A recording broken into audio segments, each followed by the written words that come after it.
Redditors who like to explore abandoned buildings or places, what's the scariest experience you've had? I was exploring this really awesome abandoned Victorian-era mansion turned mental asylum. It had everything. A stone ballroom.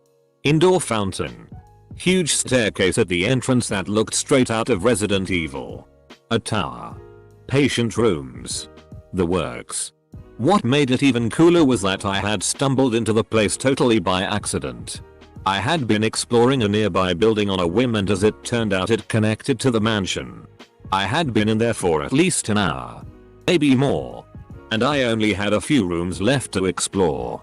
I walk into a big one on the top floor of the place, and the first thing I see is a sign that says something along the lines of warning. Extremely high levels of asbestos in this area. Respirators must be worn. If you have been exposed, go to nearby hospitals ER immediately. I immediately sprinted the FCK out of there. Threw my clothes in the wash first thing when I got home. And took a really long shower. I also never went exploring again without having a P100 respirator on first. On Angel Island in San Francisco Bay. There's an abandoned World War II military base including an old hospital. You can explore the buildings. But the lower floor staircases have been removed, so you can't go up onto the upper floors and potentially get hurt. Well, being reckless 15-year-olds. My friends and I decided to boost the most nimble guy up to the second floor so he could see what it was like up there. Apparently it was mostly like the rest of the hospital. Except there was a room on the third floor that was padlocked shut and had "keep out" painted on the door. Yes, there was photographic evidence, so he wasn't just messing with us. I have no idea what they'd need to keep locked up on the theoretically inaccessible third floor of an abandoned hospital. And I'm not sure I want to know. Edit. Yeah, it would have been cool if we could have cut the lock and checked it out. But we were on a camping trip, so we didn't exactly have bolt cutters with us. And it's not close enough to home for me to easily go back. Don't dead open inside.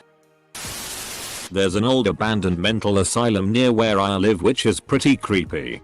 It's got a pretty depressing history. History meaning the stories other kids told me. Anyway, the asylum is huge, and because it's pitch black, it's so easy to get lost. It's like a labyrinth inside, making it very confusing and disorientating. It smells weird and is filled with relics from the past, like hospital beds, machines, etc. But the scariest thing that happened to me personally was the last time I went. Me and my friends walked into a dark room, and the entire floor was missing, apart from a small patch directly in front of the door. As I was walking in, I almost fell completely down the hole, which was like a 2-story drop. I was probably like half an inch from F-king myself up. Edit. To all the people asking if this was in your town. It happened in the north of England. My friends and I went into an old World War II bomb shelter in some woods when we were about 10 years old. In them we found very explicit drawings in pencil of cartoon characters naked doing sexual acts. Like Kim Possible. I went into an abandoned elementary school with some of my friends once. There was actually a homeless dude jerking off in the bathroom. I was 14 and had never seen a penis IRL before. The school is in walking distance of my house and I avoid it at all costs. Even now. I went into an abandoned elementary school one time to jerk off. Suddenly, these kids walked in and looked at me like they've never seen a penis IRL before. I go back there all the time. I always go in numbers, and every time we leave a place we assume is completely abandoned, we always scream out, "If anyone is here, let your presence be known." Then 75% of the time we hear a yell or clapping. Then we freak the hell out. Then try to convince ourselves that we didn't really hear anything. So, if some crack heroin addict is clapping their hands to make themselves known, you still wondering? Why even ask at that point? There was a man living in the last one. It was something ripped straight out of a horror movie. He just saw us, rose to his feet and bolted it at us. If you were sneaking around in an unabandoned house, you were the creepy one. In Baghdad I kicked in a door in an abandoned building after hearing strange noises. It was about 10 grown men having sex with a young teenage boy. The FK'd up part. It wasn't rape. The boy was a prostitute and was pissed off that we had barged in. I kind of think it would be more FK'd up if it was rape. I used to read electric meters for a living way back in the day. One of my stops was at an old high school where the gymnasium had been converted into a broom factory. Since I love history, I asked the management there if I could check out the school itself. It was really cool seeing the vintage 1930s desks and old furnishings, as well as finding musty old books lying about. The scary part was when I came to a classroom where the floor was caving in. A full 6 feet in the center.